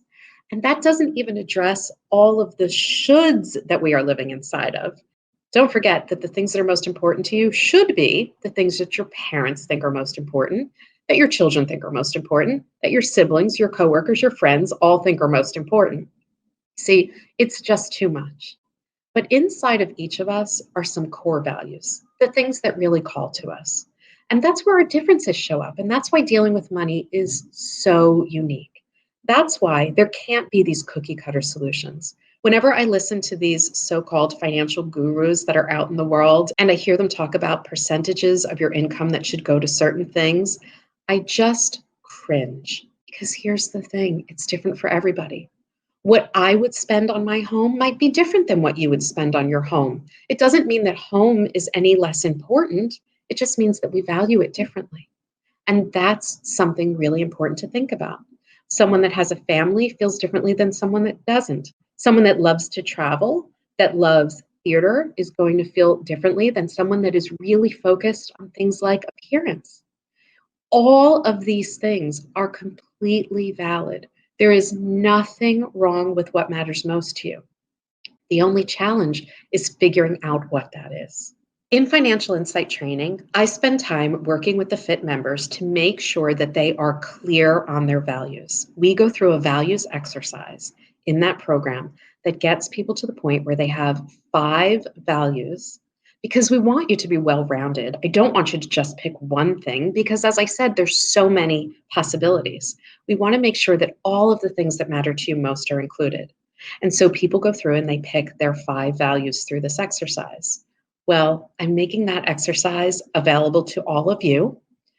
There will be 5 people who get to win the values workshop for free in our giveaways. And I will make sure that anyone that has signed up for the giveaways, you'll be eligible for one of the 5 free values exercise workshop slots that I'm offering. And everyone else will get that information emailed to them. I hope to see you. So if you found this part of the conversation particularly interesting, make sure to check out the Financial Insight Training Values Workshop. It's important to relate this values conversation back to why we're here today. Being clear about your values is going to have a really big impact on how you take this kickstart for the new year and turn it into exactly what you want for your life in terms of health and wellness. You see, when you are clear about what values this is speaking to for you, it will become a priority. Now, what happens when we have priorities? We struggle with exactly 2 things: time and money. So I want to introduce you here to my favorite little guys, the time and money buddies. How cute is that? I just love this visual. Look at the time and money buddies holding hands. Imagine them skipping down the street together. You see, anywhere that there's a challenge with money, it can be resolved with time. This is something that I talk about in financial insight training in detail because we need to learn how to leverage time. If you have debt and you're feeling so much pressure about getting that debt paid off, take a breath. Time is what you need. And we want to look at how we use time and money. Sometimes people come to me and they say, I need to get this debt paid off urgently. I'm not going to start saving until my debt is paid off.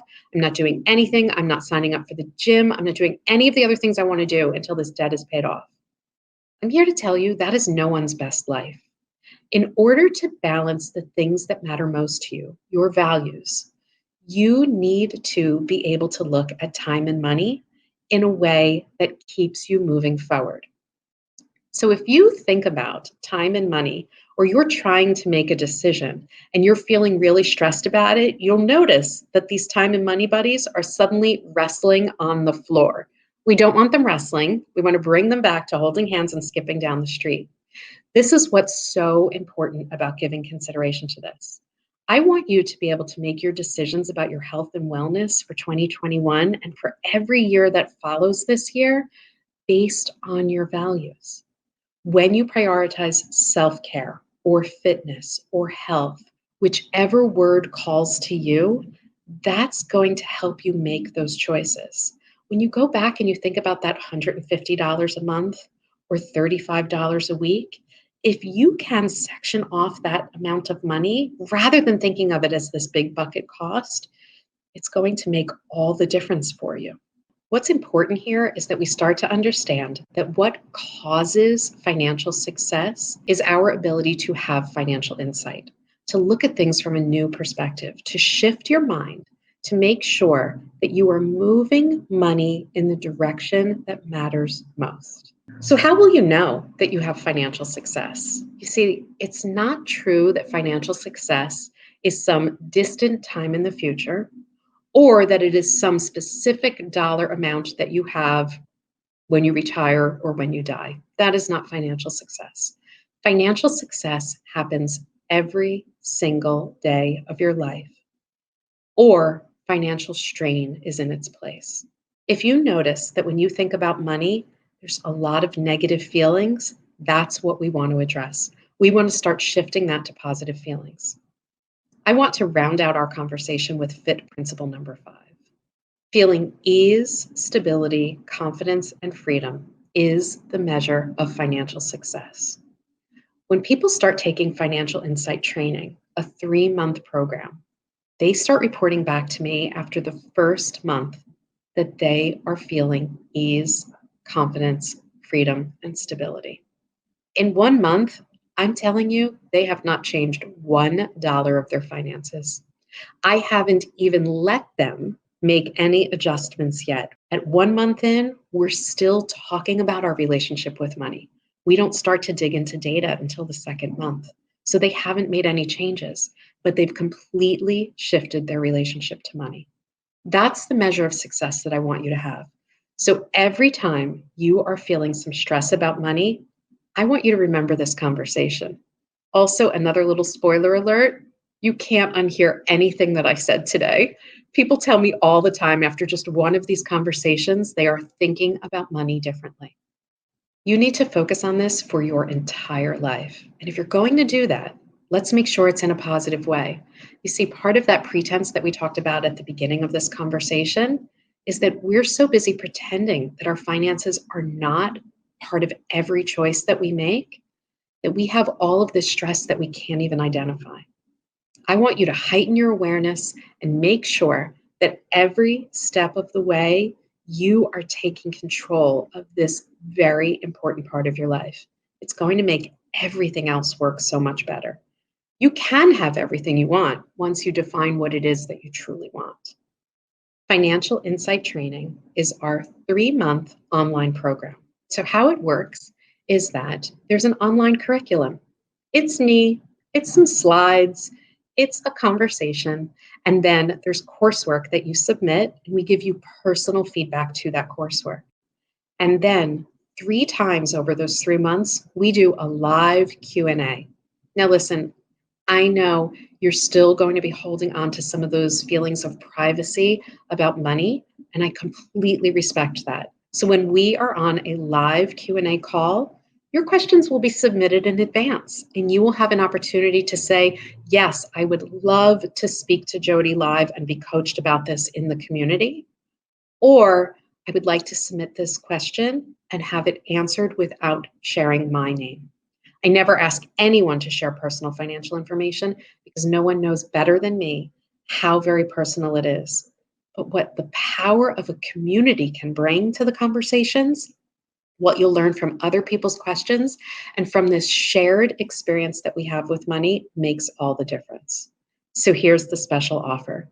The cost of Financial Insight Training is normally $150 a month for 3 months. But we are taking a third off of that price just for the Stronger for Good community. We're so happy that you stepped up and wanted to take care of your wellness this year. We really want to support that. I want to thank you so much for spending this time with me. I'm always so grateful to have the opportunity to share my view of financial insight. I hope that it becomes your view. I would love to get to know you and be able to help you with this part of your wellness. If you are interested in Financial Insight Training, please make sure to go to the partner page. I would love to have the opportunity to work with you and help you on this part of your wellness journey.